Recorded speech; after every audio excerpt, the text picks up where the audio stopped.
লোকনাথ বাবা নারায়ণগঞ্জ বারোদি। এ কথাটা গুরুত্বপূর্ণ কথা।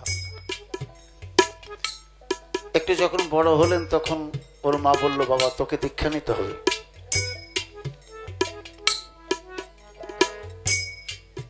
লোকনাথ কিন্তু জন্মসূত্রে একজন সিদ্ধ পুরুষ, তারপরেও দেখেন গুরুর কাছে দীক্ষা নেওয়ার জন্য আপন মা প্রেরণ করে দেয়। গুরুর কাছে গেলেন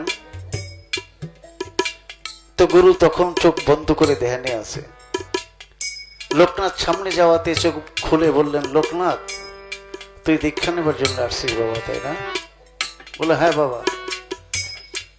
আরেকবার চোখ বন্ধ করে লোকনাথের দিকে দৃষ্টি দিয়ে বললেন যে তোকে দীক্ষা দেওয়ার যে যোগ্যতা, সেই যোগ্যতা আমার এখনো হয় নাই,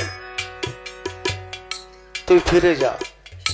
লোকনাথ কেঁদে কেঁদে বলল, বাবা আমার মা বলেছে আপনার কাছে দীক্ষা নিতে গাঙ্গুলি, সুতরাং আমি হয় দীক্ষা দিবেন নইলে আমি আত্মহত্যা করে চলে যাব, আমি দীক্ষা আপনার কাছে নেব।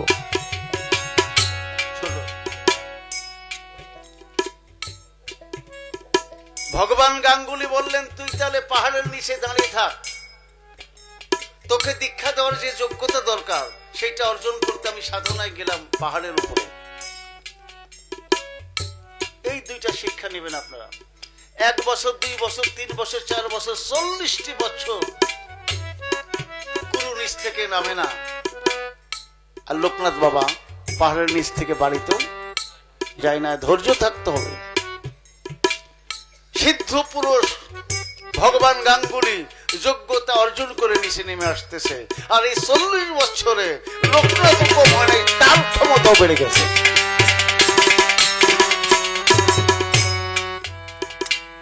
এসে দীক্ষা দিলেন ছোট, তখন ভগবান গাঙ্গুলি বললেন, বাবা লোকনাথ তোর কথা রেখেছি, তোকে আমি দীক্ষা দিয়ে শিষ্য বানালাম, তুই আমার একটু কথা রাখবি না? তো বলো, হ্যাঁ প্রভু যা বলেন তাই রাখবো। বলো, তুই আমাকে কথা দিয়ে যা, এই জন্মে আমি তোকে দীক্ষা দিলাম, আমি তোর গুরু, পুনর্জন্মে তুই যদি মস্ত পৃথিবীতে আসিস আমাকে তুই সেদিন দীক্ষা দিয়ে আমাকে তুই হবি আমার গুরু।